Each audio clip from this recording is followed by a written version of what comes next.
Alors, il est présentement 12h02.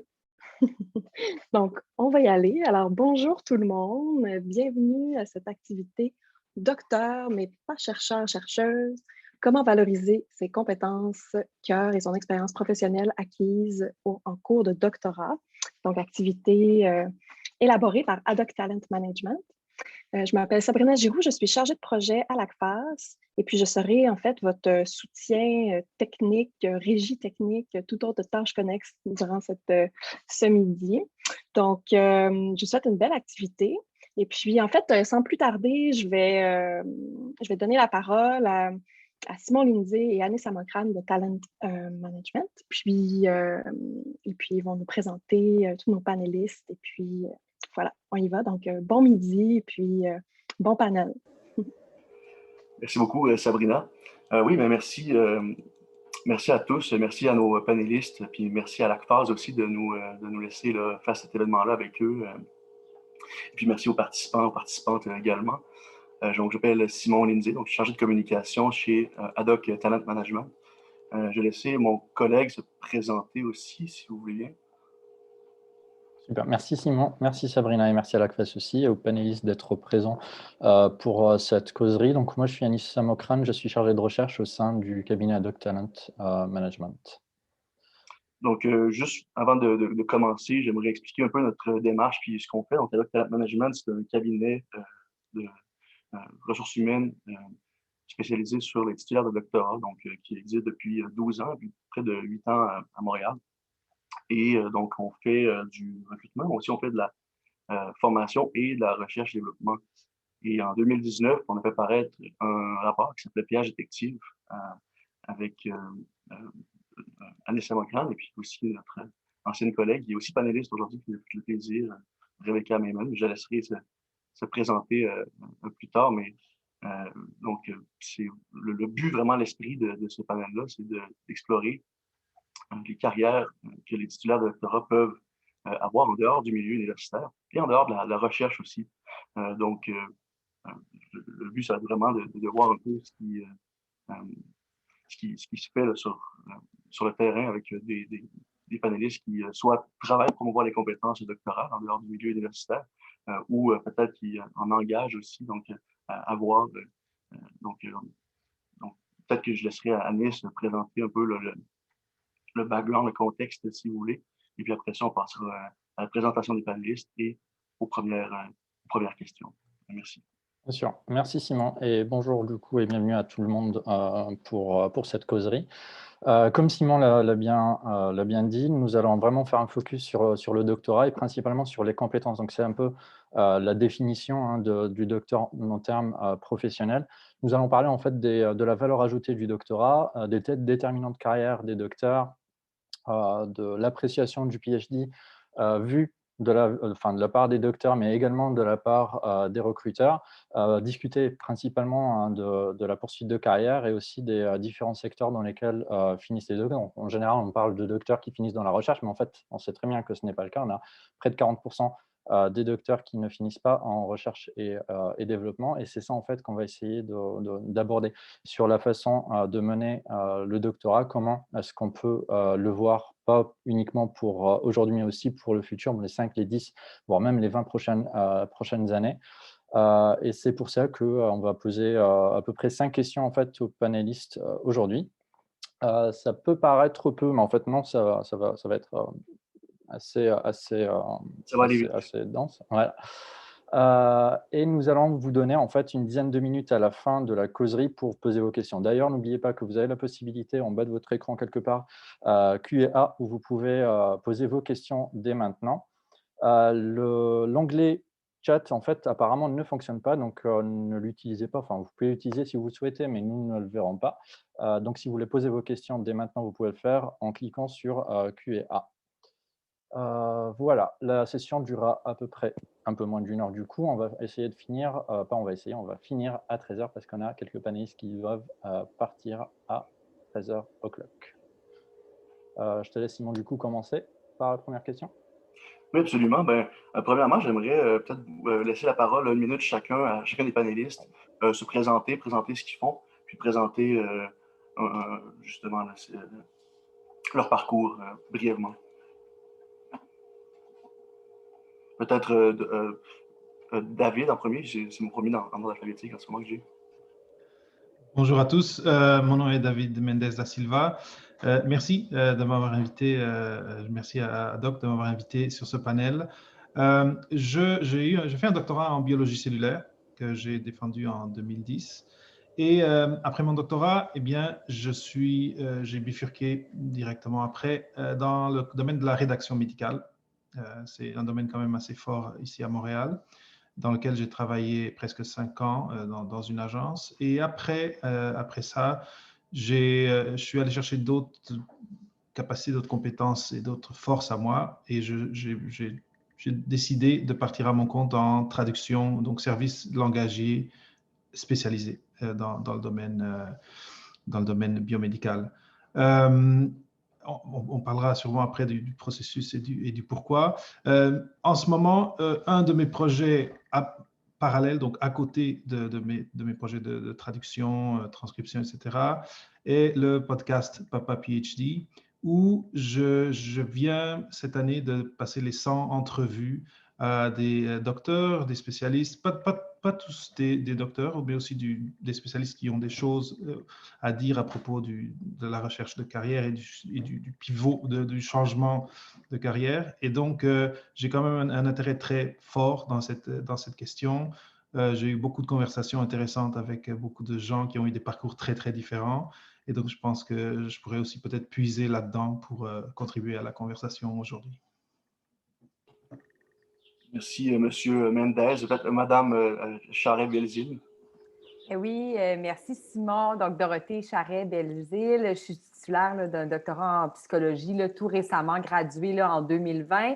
Je suis actuellement chercheuse postdoctorale à la Faculté des sciences de l'éducation de l'UQAM. Puis, je suis ici surtout à titre de présidente du comité intersectoriel étudiant des fonds de recherche du Québec, qui est un comité qui conseille le scientifique en chef et les conseils d'administration des fonds de recherche du Québec sur les enjeux relatifs à la relève en recherche et toute la question de l'insertion professionnelle hors des murs de l'université. Nous, c'est vraiment le vocable qu'on a choisi d'utiliser pour parler vraiment de tous les emplois qui ne sont pas nécessairement typiquement académiques. C'est vraiment une question qui nous a interpellés au cours des dernières années. On a publié un rapport sur la question en 2018, mais les constats qu'on en tire sont, je crois, encore d'actualité. Donc, ça va me faire plaisir de pouvoir discuter avec cette expérience-là en tête. On a quand même rencontré bon nombre d'étudiants et d'acteurs du milieu dans le cadre de ce projet-là. Puis je pense que ça va être intéressant aussi de pouvoir en discuter avec vous aujourd'hui.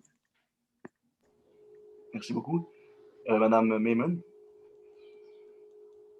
Bonjour tout le monde. Mon nom est Rebecca Maimon et j'ai fait mon doctorat dans la psychologie d'éducation à McGill. Je l'ai défendu en 2019. Et alors, mes expériences de la recherche étaient toujours sur la motivation, la persistance des étudiants dans l'éducation supérieure. Et j'avais plein d'intérêt d'aider des autres gens pour trouver leur place après. Et j'ai tombé avec Doc Talent Management où j'ai travaillé avec sur le projet PhD Detective. C'était un grand plaisir. Et après, présentement, je travaille avec la faculté de sciences à l'Université de McGill et je suis un academic associate. Excuse-moi, j'ai pas de bonne traduction pour ça, mais je travaille avec la faculté comme je donne un conseil pour faire notre programmation et pour le développement professionnel pour tous les niveaux de la maîtrise doctorale, postdoc, pour le développement des compétences professionnelles et d'avoir des connexions où je peux être aidé à faire le pont entre l'industrie et l'université. Merci beaucoup pour m'inviter aujourd'hui. Merci à vous d'être ici. Monsieur Boutilier. Bonjour, Alexandre Boutillier. Je suis le cofondateur d'Imagia, une entreprise qui œuvre en intelligence artificielle dans la lutte contre le cancer. Et en fait, moi, j'ai commencé à travailler à l'âge de 12 ans. Mon premier emploi était assez jeune. J'ai eu toujours ce désir de de créer quelque chose qui allait être utile. Ma première compagnie était à l'âge de 18 ans. Imagia est ma troisième compagnie. Donc, j'ai toujours fait mes études en même temps que je travaillais. Donc, ce n'est pas quelque chose que je recommande. Mais voilà, j'ai fait mon doctorat en recherche opérationnelle, aussi des cours en intelligence artificielle. Et chez Imagia, on travaille beaucoup avec le domaine de la recherche. On fait de la recherche à l'interne, mais moi, j'ai plus pris un rôle de gestionnaire. Donc, on aura l'occasion de parler de comment on peut utiliser son désir d'entrepreneur lorsqu'on a fait un doctorat dans notre cours entretien aujourd'hui.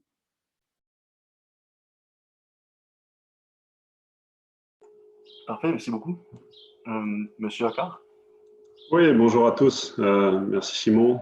Donc Alexandre Accard, je suis gestionnaire de portefeuille et en charge d'une équipe de gestionnaires de portefeuille chez Fiera Capital, ici à Montréal. Et j'ai moi-même fait mon doctorat il y a peut-être une dizaine d'années, parce que j'arrive plus à compter, probablement. Donc gradué en méthode quantitative à l'époque de HEC Montréal. Il n'existait pas encore de spécialisation d'ingénierie financière ou de finance mathématique à l'époque. Je pense que ça a changé depuis dans le cursus de doctorat. C'est ça, je suis un gros profil de recherche pendant toutes mes études de doctorat, beaucoup de publications, puis très rapidement, j'ai embarqué dans l'industrie en parallèle de mes études de doctorat à travers une initiative entrepreneuriale. Et depuis, j'ai toujours œuvré dans l'industrie, donc je serais ravi de partager avec vous justement là, à quel point les études de doctorat peuvent contribuer énormément là, dans une entreprise. Le profil d'un doctorant peut apporter énormément, et pas uniquement dans la recherche, mais aussi à travers le partage de compétences. Donc, ravi de participer à ce panel. Merci beaucoup. Merci à vous tous. Si vous voulez, j'enchaîne avec la deuxième question. Donc, peut-être, je vous demanderais de me dire ce qui vous a poussé vraiment à choisir le parcours justement de doctorat. Certains l'ont déjà abordé, d'autres pas, mais je ne sais pas si vous voudriez vous exprimer là-dessus, justement, sur le choix de doctorat, et puis sur qui voudrait parler en premier. Je vous laisse ouvrir votre micro et puis Peut-être je peux prendre le micro en premier. Dans mon cas, mon parcours était assez atypique. J'ai fait mon baccalauréat à Lisbonne, au Portugal. C'était 5 années. Maintenant, en fait, c'est équivalent à la maîtrise avec les accords de Barcelone. Mais le point, c'est que je ne suis pas tout de suite allé vers la maîtrise et le doctorat après mon bac. J'ai continué à faire de la recherche au labo où j'ai fait mon projet final pendant 1 année, 2 années. Après, j'ai eu d'autres emplois. Et à un moment donné, part du réseautage dans ces emplois-là, j'ai commencé à donner des cours de labo dans une université privée à Lisbonne qui donnait des formations universitaires dans le domaine de la santé, donc radiologiste, formations liées à l'infirmerie, etc. Et là, le goût d'enseigner m'a piqué. Et je me suis dit, bon, après cette année de faire ça et que j'ai beaucoup aimé, je me suis dit, si je veux enseigner au niveau des profs, ben, il me faut un doctorat. Donc, pour répondre rapidement à la question, qu'est-ce qui m'a motivé à aller vers le doctorat? C'était d'enseigner la science à un niveau plus profond et dans le fond, au niveau que je voyais les profs enseigner aux étudiants. C'est ma réponse courte comme ça. Peut-être je peux te suivre, David. Moi aussi, j'ai pris un petit break entre le bac et la maîtrise ou le doctorat aussi. Mais en fait, j'ai vu pendant travailler dans les services sociaux qu'il faut avoir une meilleure façon d'aider des gens, de faire ce que je voulais. Et, ça m'a bien intéressé d'avoir de l'expérience de la recherche à ce niveau-là. Mais c'était plus l'intérêt dans le sujet pour moi aussi. Je peux peut-être continuer. Moi aussi, mon doctorat est en psychologie comme Rebecca, peut-être un peu différent parce que c'est assez vaste quand même comme discipline, mais au Québec, pour pouvoir là, exercer la profession de psychologue, le doctorat, il est obligatoire, mais en même temps, on a la possibilité de faire un doctorat clinique ou un PhD qui peut aussi mener à la profession de psychologue, mais où la portion de recherche est beaucoup plus importante. Moi, assez tôt dans mon... Puis, il n'y a pas nécessairement de passage à la maîtrise obligatoire. Donc, assez tôt, la décision de faire un PhD se pose. Hein. On entre au baccalauréat, puis c'est de savoir un peu où on met nos œufs et tout ça. Donc, je pense que moi, de mon côté, la recherche m'intéressait. Donc, je me suis dirigée vers la voie du PhD. Avec le recul, je réalise que ça m'intéressait, mais que j'avais aucune idée de quoi il était question. Puis, quand on regarde un peu ce que les étudiants nous disent, même ceux qui ont fait une maîtrise, souvent, ça demeure assez abstrait. Qu'est-ce qu'un doctorat et surtout quelles sont les retombées par la suite? Là, souvent, dans nous, dans les enquêtes qu'on a menées, toute la question des retombées, c'était un peu l'espèce de flou artistique, c'est-à-dire j'entre là parce que j'ai un intérêt pour le domaine, la discipline, tout ça, mais qu'est-ce que je vais faire après? Ben, c'est un peu mouvant, puis rares sont ceux qui entraient avec un plan de carrière, puis que c'était le même pendant, par exemple, les 4, 5, voire 6 années du doctorat. Donc, il y a quelque chose qui se transforme au cours des études. Puis ça, je pense que c'est important parce que souvent, quand on parle, il y a quelqu'un qui a évoqué tout à l'heure, il y a seulement 40 qui vont se placer dans tel ou tel type de carrière ou tout ça. Nous, la statistique qu'on avait, là, puis qu'on avait tendance à répéter, puis qui revenait vraiment souvent, c'était qu'il y avait environ 20 et 25 des gens qui faisaient un PhD, qui le complétaient, qui occupaient un poste de prof, là, vraiment la carrière de professeur-chercheur typique. Fait, bien évidemment, il y en a d'autres qui vont faire de la recherche ailleurs, mais vraiment ça. Mais là, nous, on se disait, mais est-ce qu'ils sont tous inscrits en se disant, je veux devenir prof, puis finalement, en cours de route, ils ont bifurqué, mais on réalise que non, en fait, il y a plein d'horizons dès le départ, mais il y a aussi effectivement des gens qui bifurquent pour toutes sortes de raisons. Fait que c'est intéressant de l'avoir en tête, ça, que ce n'est pas nécessairement quelque chose de si linéaire où il y a une visée, une retombée, là, finalement. Pour ma part, c'était cette soif de connaître, cette soif aussi de perfectionnement. Donc, c'est sûr, quand on voit qu'il y a une autre étape qu'on peut faire par la suite, c'était difficile de dire non au doctorat. J'ai aussi eu la chance d'avoir des co-directeurs qui voyageaient beaucoup. Donc, d'être expert dans son domaine très pointu et de pouvoir partager sa connaissance à travers le monde. Donc, j'ai fait beaucoup de congrès internationaux où j'ai présenté mes résultats. Donc, ça m'a permis de voir d'autres cultures, voir d'autres façons de penser. Donc, ça, je pense que c'était un aspect très intéressant. C'est sûr que ce n'est pas donné à tous les domaines d'avoir ce privilège-là, mais en informatique, recherche opérationnelle, intelligence artificielle, les voyages, c'était pré-COVID, évidemment, étaient très encouragés. Évidemment, après le doc, ben, il y a eu le post-doc. Donc, ça a été aussi un voyage à l'étranger, en Suisse. Donc, j'ai appris d'autres cultures et ben, je pense que c'est vraiment une façon d'élargir ses horizons, de faire le doctorat. C'est probablement la seule période dans votre vie où vous allez pouvoir vous focusser sur une seule chose et devenir quelqu'un d'extrêmement connaissant sur ce domaine pointu. Donc, expérience extrêmement positive. Oui, puis je vais peut-être surenchérir là-dessus, parce que j'ai effectivement à peu près le même point de vue qu'Alexandre. Je pense que dans mon cas, ça a été une opportunité de consacrer du temps à la recherche. Je savais que par la suite, ça n'allait pas être possible en rentrant dans l'industrie.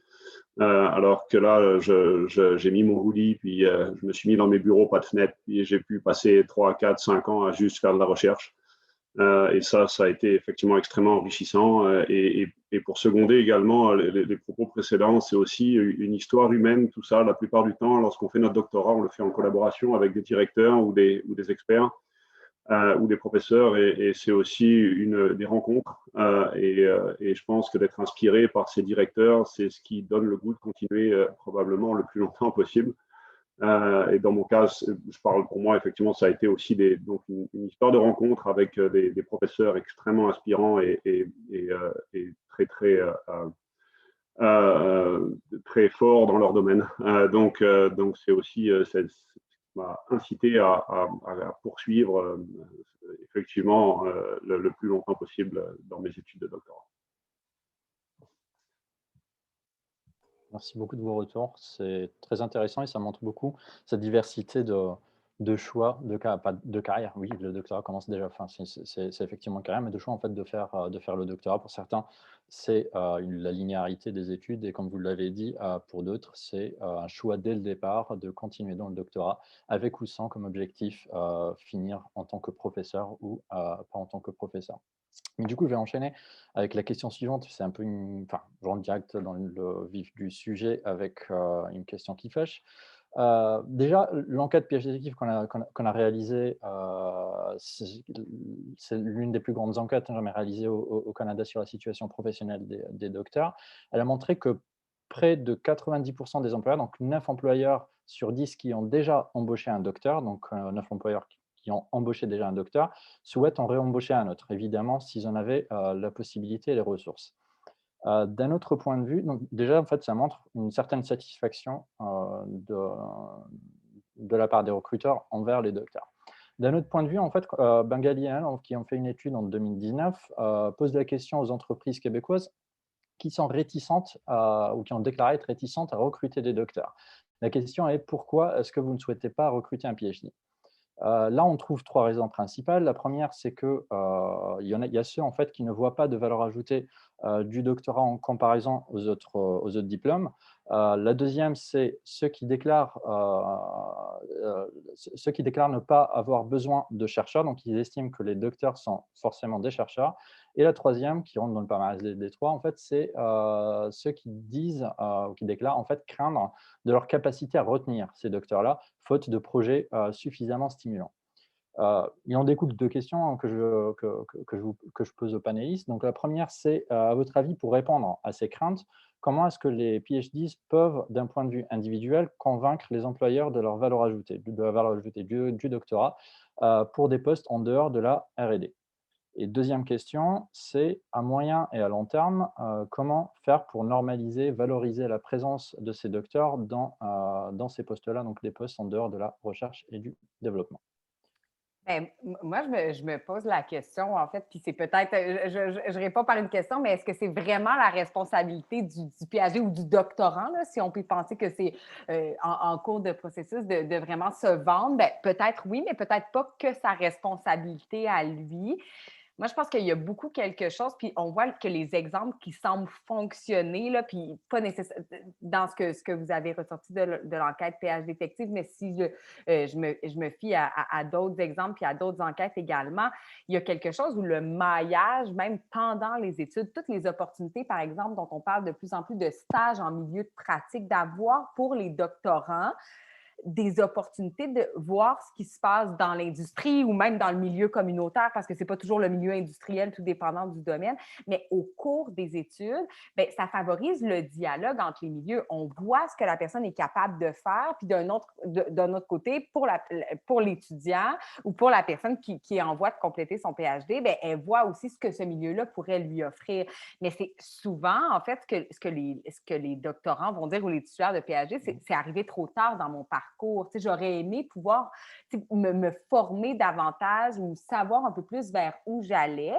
Peut-être qu'il faut que ça arrive un peu plus tôt que tard pour justement que ce soit plus un dialogue et non une idée de se vendre dans le cadre d'une entrevue. Moi, c'est un peu comme ça que je le vois, en fait. Donc, favoriser les maillages. Je pense que il y a une responsabilité, donc, à ce moment-là, qui est un peu partagée entre, oui, l'individu, oui, les entreprises, les organisations, mais aussi le milieu universitaire qui, quand même, peut avoir un peu cette responsabilité-là de l'après-doctorat, de l'insertion professionnelle par des mécanismes d'accompagnement, de développement d'offres de stage, par exemple.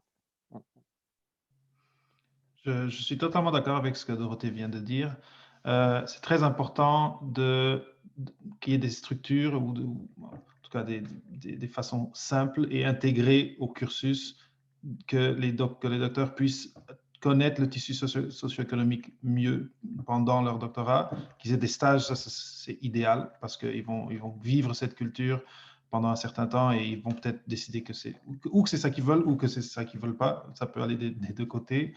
Mais après, et Dorothée l'a aussi mentionné, il y a ceux qui sont déjà rendus maintenant et qu'il faut quand même qu'ils se vendent et qu'ils aillent convaincre des gens qui peut-être a priori peuvent avoir des idées préconçues, peuvent avoir des objections comme l'a mentionné Anis. Et là, une des choses qui ressort dans les conversations que j'ai eues, ce qui est important pour les gens qui sont dans ce stade-là, c'est s'ils ont un intérêt dans une société, c'est de bien faire leur devoir sur savoir dire pourquoi ils sont intéressés à ces postes-là. Après, très important aussi de se pratiquer avec quelqu'un qui n'est pas du milieu universitaire. Et pourquoi je dis ça? À cause du langage, on est entraîné dans le milieu universitaire à avoir un langage très particulier et qui souvent fait froid aux interlocuteurs, aux gens qui sont en train de faire les entrevues d'embauche.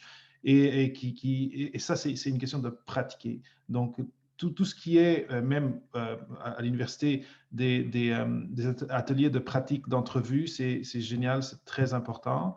Et après, c'est ça, c'est bien trouver les histoires de ce que vous avez fait pendant votre doctorat et qui peuvent s'aligner avec les mots-clés et les intérêts de la personne qui va vous embaucher et faire ce travail d'aller chercher leur vocabulaire, leur terminologie, voir c'est quoi que, quand ils écrivent les demandes de poste d'emploi, c'est quoi les mots-clés qui sortent et les ressortir aussi, vous pendant votre entrevue. C'est 2 points comme ça que je trouve important. C'est un peu oublier cette formatation qu'on a dans notre vocabulaire, dans notre langage à l'université. Et ça, c'est en pratiquant. Et aussi être sûr de parler le langage de la personne qui va être devant vous. Sinon, c'est vrai, c'est sûr que la tendance sera à ne pas être embauché plutôt qu'une autre. Oui, Parler du... allez-y. Rebecca. Non, allez-y. Je vais faire ça vite. Je veux dire, je suis bien d'accord avec tout ça. Et aussi, je comprends nous sommes bien pressés pour le temps. Je suggère des stages souvent, mais il y a des autres expériences, apprentissages intégrés au travail qu'on peut faire aussi, comme des entrevues pour des informations ou des job shadowing. Ça fait 1 jour, 1 semaine. Il y a plusieurs de façons d'apprendre le langage et connaître des gens aussi. Pour renforcer cette notion de stage, je vais parler de travail d'équipe. C'est sûr que le doctorat, c'est plus un travail solitaire, malgré qu'on fait des publications avec des co-auteurs. Je dirais la majorité de notre temps, on le passe à apprendre à être seul. Et ça, c'est très différent de ce qu'on voit dans l'industrie ou dans le monde académique en général, où il y a plus de collaboration, plus de travail d'équipe. Et c'est quelque chose qu'on n'apprend pas nécessairement au doctorat, à travailler en équipe. Donc, évidemment, j'invite les gens à suivre des stages. Au Canada, on a un organisme qui s'appelle le MITAX, qui finance beaucoup de stages en entreprise ou dans des milieux académiques co-subventionnés par des entreprises. Et ça, justement, ça permet d'apprendre cette collaboration en équipe, plus spécifiquement du côté développement logiciel. Évidemment, c'est très différent lorsqu'on fait un logiciel tout seul ou lorsqu'on fait un logiciel en groupe ou lorsqu'on doit maintenir un logiciel. Donc, les stages en milieu universitaire ou en milieu d'entreprise sont très intéressants.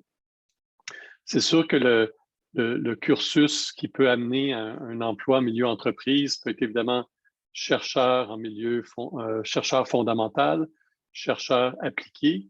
Mais souvent, ce qui va se passer pour justement ces bons chercheurs, ça semble un peu contradictoire, ils vont devenir gestionnaires. Donc là, on ne fait plus nécessairement de la R&D, on va gérer des équipes. Et ça, ce n'est pas nécessairement quelque chose qu'on va apprendre à l'université. Donc, je reviens sous l'importance de ces stages pour être exposé très rapidement à la gestion d'équipe. Je peux compléter ça aussi par mon expérience également. Donc, pour revenir, quels sont les attributs qu'un doctorant devrait mettre de l'avant, je vais parler d'agilité, parce que la plupart du temps, là, puis je le vois par expérience, moi je passe beaucoup de doctorants en entrevue ou de docteurs. Ces candidats-là, on va avoir tendance à vendre leur expertise.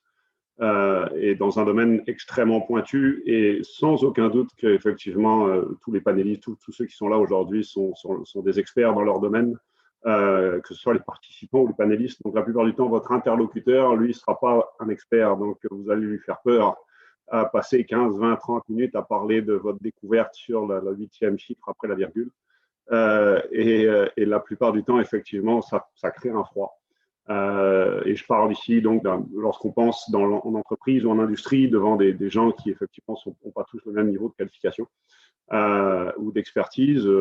Et ça peut créer un froid. Il faut mettre de l'avant son agilité.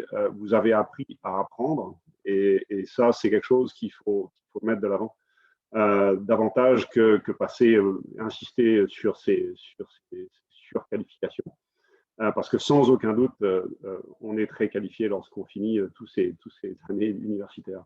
L'autre chose, on parle effectivement de quelle façon reconnecter l'entreprise, l'industrie aussi avec le milieu du 3e cycle.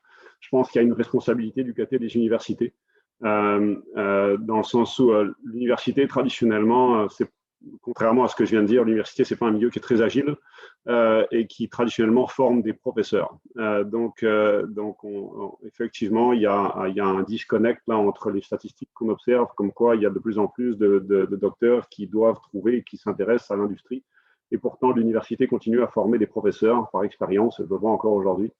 Donc, je pense que c'est aussi la responsabilité de l'université que de s'adapter à cette nouvelle réalité, que tous ces postulants en doctorat ne finiront pas tous devant des étudiants. Et certains vont avoir un intérêt à aller dans l'industrie. Donc, il faut mettre de l'avant, évidemment, des programmes de stage, des collaborations avec des entreprises et une façon de subventionner tout ça. On parlait du MITAX, des organismes qui sont très, très intéressants, mais il y en a plein dans tout un tas d'autres spécialités. Mais l'université doit aussi se remettre en question par rapport à ça.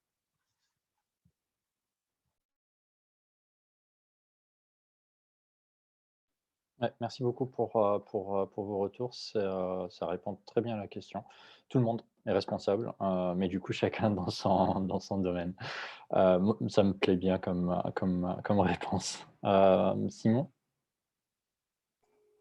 Absolument. Donc, on va passer à la question suivante. Plus de la moitié, donc 55%, plus de la moitié des employeurs qui ont répondu à l'enquête piège détective ont dit qu'ils revenaient justement aux entreprises, donc d'aider les PhD à s'adapter dans leur nouveau cadre de travail. Près du tiers considéraient que cette tâche revenait aux détenteurs de doctorat eux-mêmes. Puis seulement, donc, 16% ont plutôt ciblé les universités. Donc, chez les employeurs, on voit qu'il y a quand même une bonne partie qui veulent prendre cette responsabilité-là, d'autres qui pointent d'autres parties prenantes du doctorat comme vous l'avez fait. Donc, selon vous, quelle piste qui serait intéressante puis qu'on pourrait prioriser là, afin de sensibiliser les entreprises aux particularités de ces profils-là? Et puis, je vais tout de suite poser comme la sous-question, comment aussi impliquer donc, les autres acteurs, justement, puis de créer cette synergie-là peut-être autour du doctorat? Ce n'est pas une question simple parce que les docteurs en sciences pures et en sciences humaines ne se ressemblent pas, en tout cas, et leurs débouchés non plus ne sont pas les mêmes.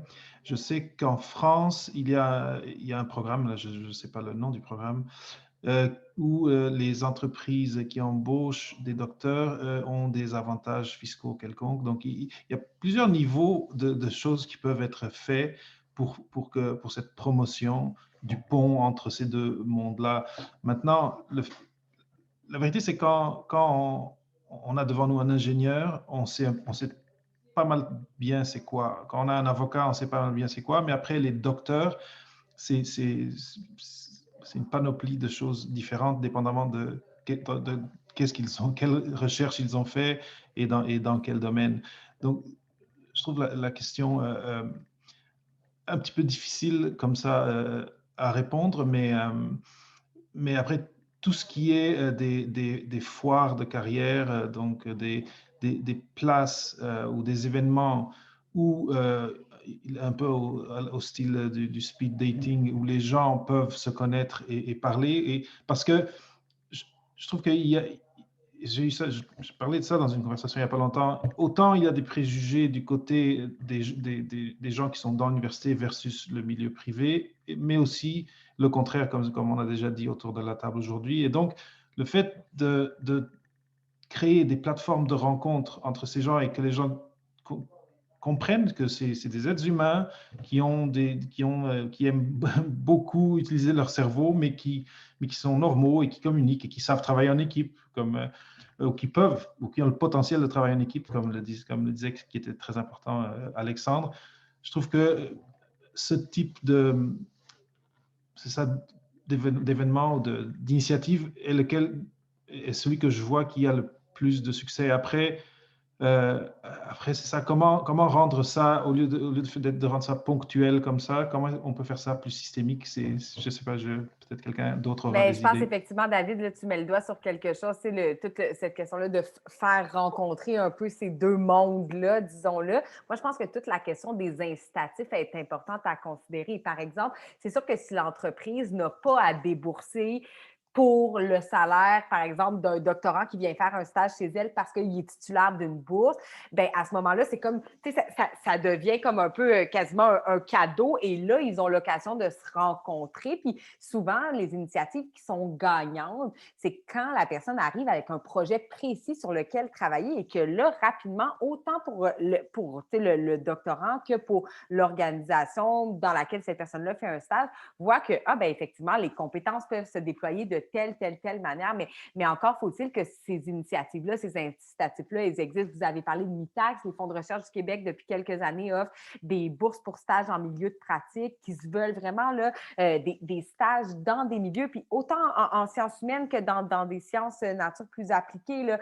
Par exemple, il y a des étudiants qui ont fait des stages de recherche dans des musées ou dans des milieux communautaires, mais l'idée, il y a vraiment ça en arrière, cette idée-là de faire en sorte que l'étudiant puisse montrer ce qu'il est capable de faire, puis que dans les deux sens, on puisse voir un peu les avantages de se connaître puis de travailler ensemble. Puis on voit qu'il y a des gens qui sont embauchés par la suite. Ce n'est pas nécessairement le outcome attendu, mais tant mieux si ça arrive, en fait. Là, c'est pas... Et toute cette notion de transfert technologique qui est extrêmement importante. Il y a beaucoup de percées fondamentales qui voient le jour en recherche, mais qui ne verront pas le jour en industrie. Dans le domaine de la santé, c'est encore plus important parce que si ces percées-là ne voient pas le jour en industrie, ça ne touchera pas les patients. Donc, je vais renforcer ce manque de transfert technologique-là dans la majorité des pays, principalement au Canada.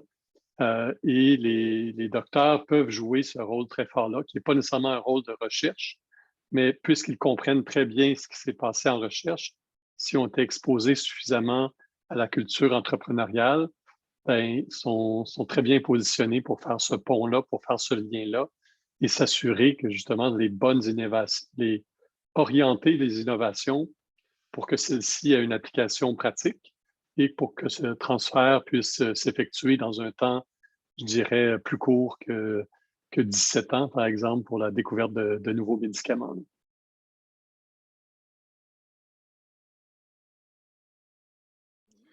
De mon côté, je peux parler de l'expérience dans l'université. Je suis d'accord que avec le stage, toutes les opportunités d'avoir essayer tes compétences d'art académique. Et moi, je suis en train toujours, je me demande les mêmes questions presque chaque jour. Comment est-ce que je peux faire? Et en fait, je fais beaucoup de travail juste pour parler avec des étudiantes tôt dans leur programmation, juste pour inviter des pensées, qu'est-ce qu'on peut faire, qu'est-ce qui sont les options, comment est-ce que je peux aller là. Je suis comme un peu ambassadeur de données avec les étudiants, mais aussi avec toutes les facultés, leurs supervisors, avec tous les endroits là pour mieux comprendre qu'est-ce qui se passe, mais comment il peut avoir plus de succès après. Alors, je trouve que, comme David a mentionné, c'est pas une question facile à répondre. Et il y a, comme Dorothy a indiqué, il y a plusieurs des acteurs, des stakeholders, et chacun a leur rôle. Et dans il y a plusieurs des façons à faire, je trouve. Ouais, je peux continuer à contribuer sur le sujet, peut-être juste par expérience, encore une fois, là, dans certaines industries, la notion de recherche est bien comprise, bien admise. Dans d'autres industries, la recherche, ce n'est pas quelque chose qui est encore tout à fait clair à quoi ça contribue dans l'efficacité opérationnelle d'une entreprise ou la productivité d'une entreprise. Pour beaucoup d'entreprises, encore aujourd'hui, la recherche peut être vue comme un luxe. C'est de l'argent qui, effectivement, qui n'est pas rentabilisé immédiatement. Et c'est malheureux de le voir comme ça, mais c'est une réalité. Donc, peut-être on sait que depuis quelques années, il y a beaucoup de laboratoires qui se créent pour effectivement mettre en lien donc l'industrie, le milieu privé et le milieu universitaire. Je pense que ces fameux laboratoires-là, il y en a beaucoup dans le domaine scientifique, mais il y en a aussi dans le domaine social. Qui permettent de faire le lien entre l'industrie, le milieu privé, puis le milieu universitaire, en démystifiant la recherche, parce qu'effectivement, il y a du concret, il y a des outputs qui sortent de là, il y a effectivement des choses qui vont être valorisées par l'entreprise. Et je pense que structurer de plus en plus de laboratoires et de partenariats sous cet axe-là permet aux entreprises de comprendre effectivement quelle va être l'utilité de cette fonction de recherche, si jamais on cherche à développer ça dans une entreprise.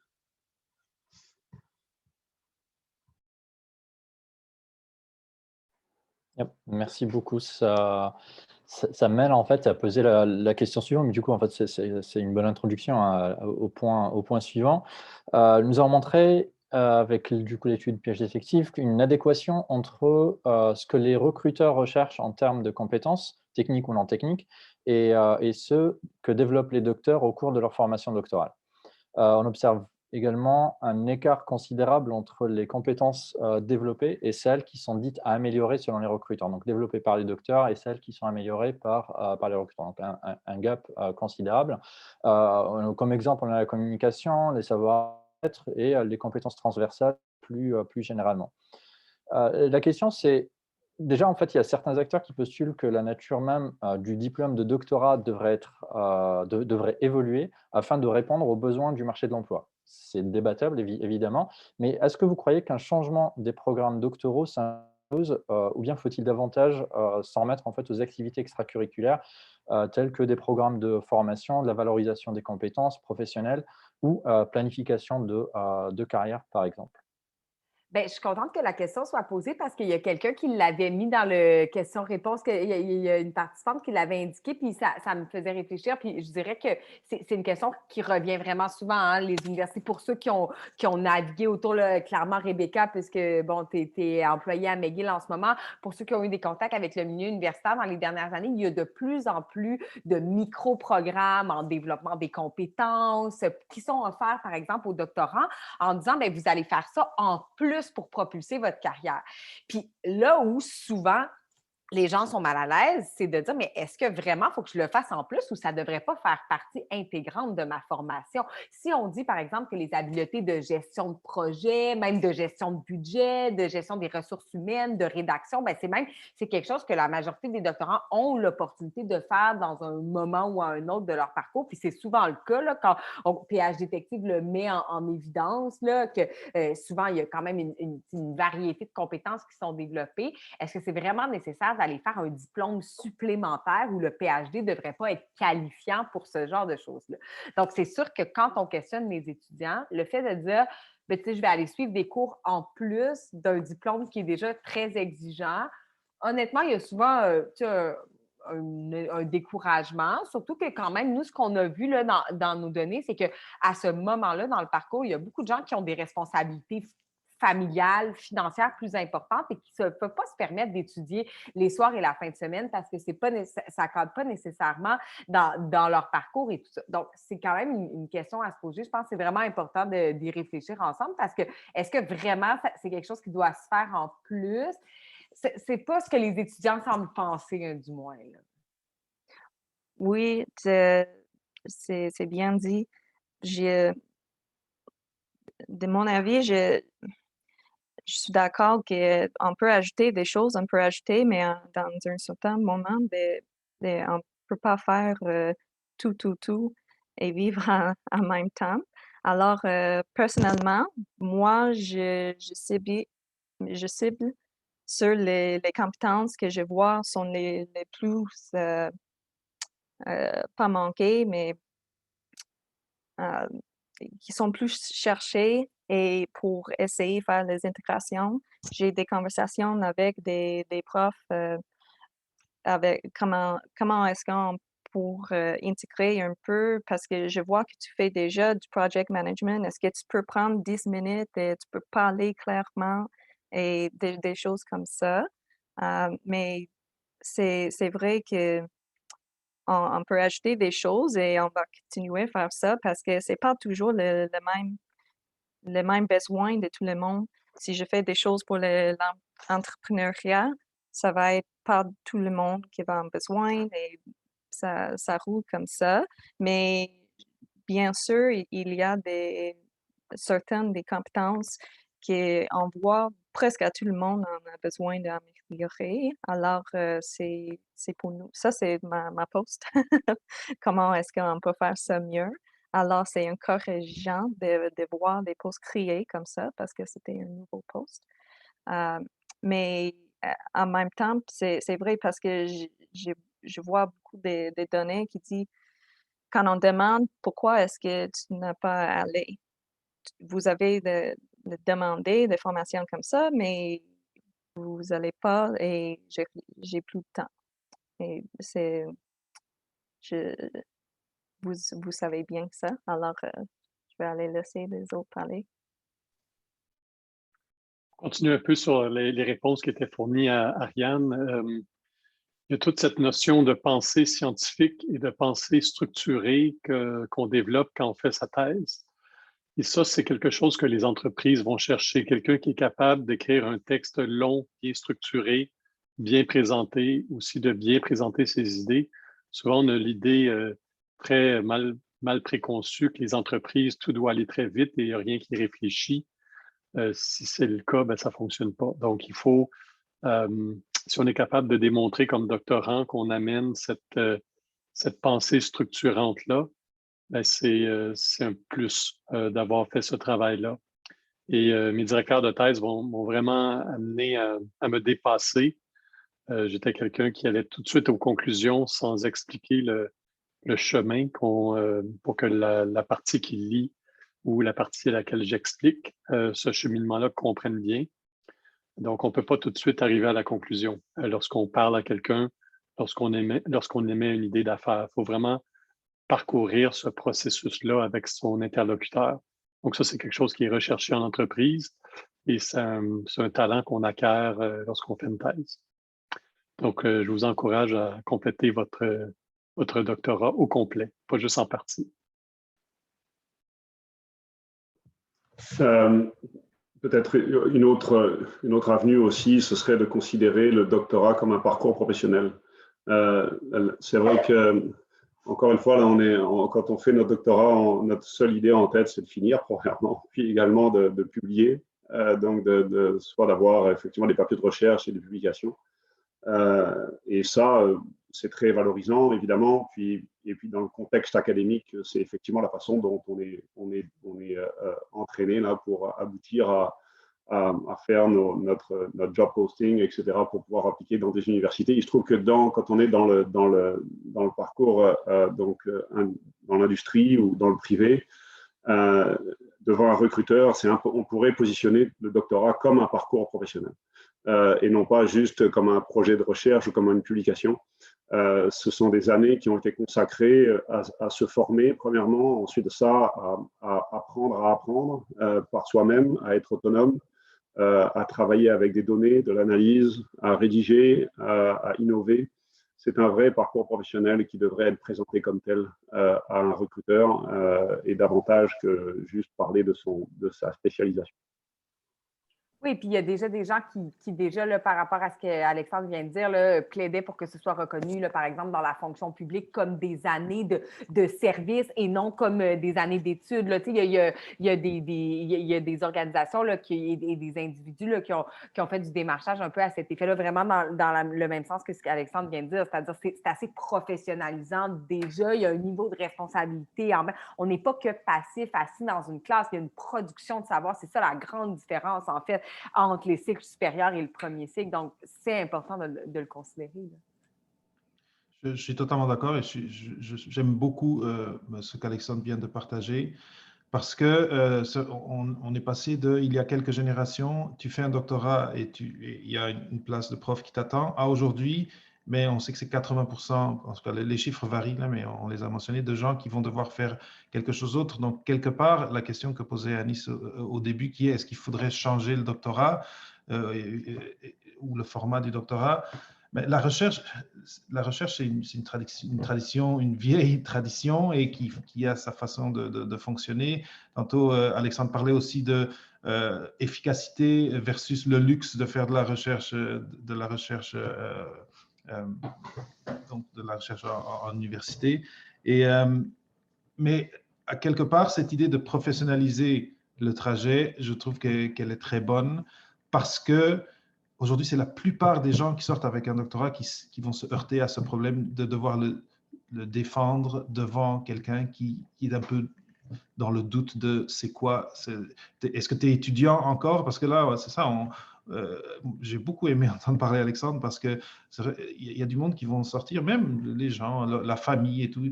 Mais donc, là, tu as fait 5-6 ans de doctorat, donc tu es encore étudiant. Et si les gens autour de nous ont cette pensée-là, c'est sûr qu'à un moment donné, peut-être aussi nos interlocuteurs en contexte d'entrevue vont l'avoir aussi. Donc, en tout cas, merci Alexandre d'avoir partagé ça parce que je trouve que c'est un point, c'est une piste très importante. Merci David. J'ai rajouté dans un des commentaires, c'est possible dans certains types de doctorats, surtout lorsqu'on est du côté computer science, recherche opérationnelle, intelligence artificielle, d'avoir une composante partenariat privé-public. Donc, souvent, plusieurs entreprises qui vont contacter les professeurs, initier des projets de recherche. Et à ce moment-là, lorsqu'on fait son doctorat, puis que son doctorat fait partie d'un programme privé-public où il y a des fonds, bien évidemment, ça compte aussi comme expérience professionnelle.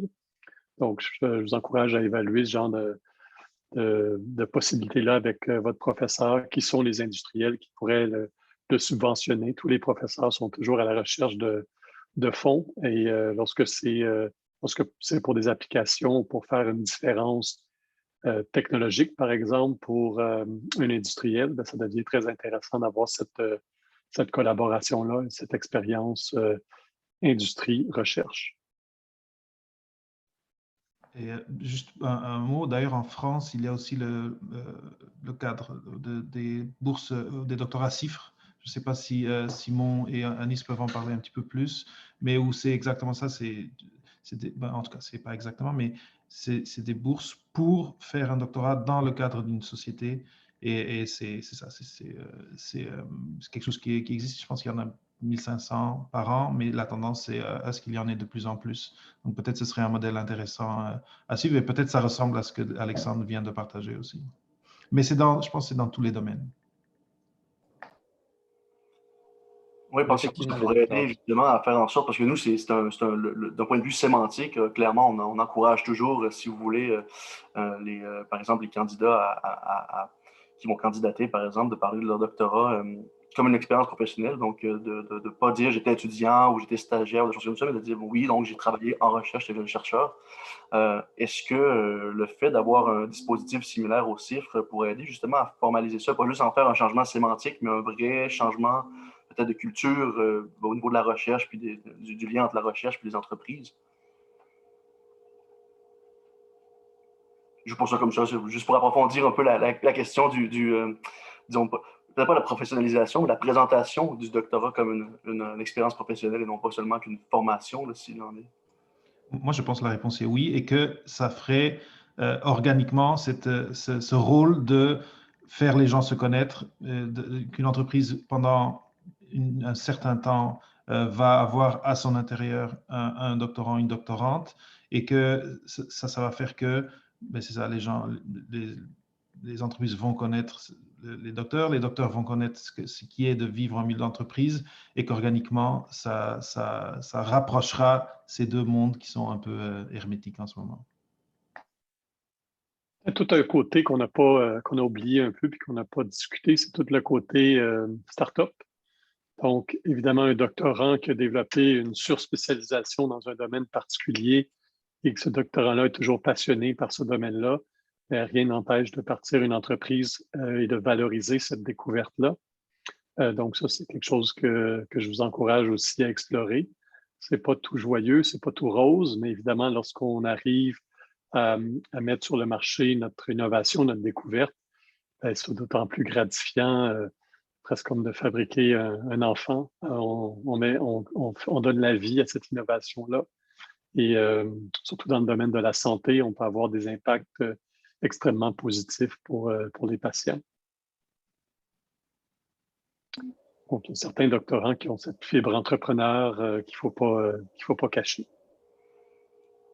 Pour citer ou paraphraser, disons, notre CEO, Amandine Bignicourt, qui disait qu'il y a des doctorants qui deviennent entrepreneurs en faisant des découvertes puis en voulant valoriser leurs résultats de recherche, puis il y en a qui naissent entrepreneurs et puis qui vont faire un doctorat pour faire des projets plus poussés au niveau technique ou au niveau intellectuel. Mais écoutez, on arrive à 13h, donc je sais qu'il y a quelques panélistes qui...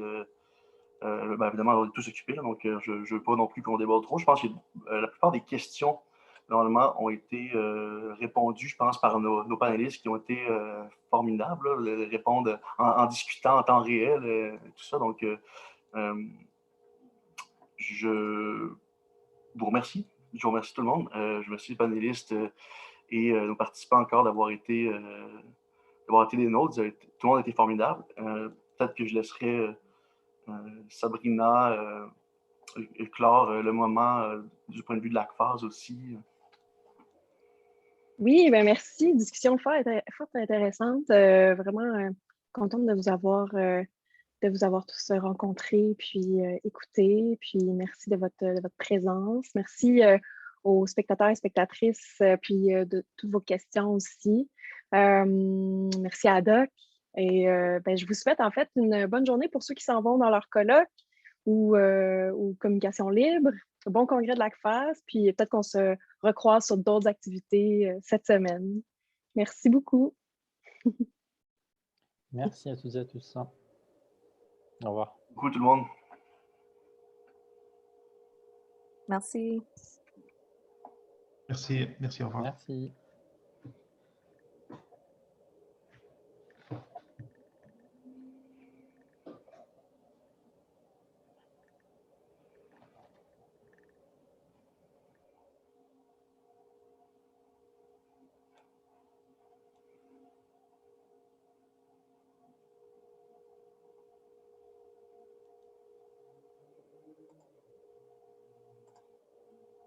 Merveilleux. Est-ce qu'on met peut-être Thomas en panéliste, qu'on puisse parler avec lui? Il y a...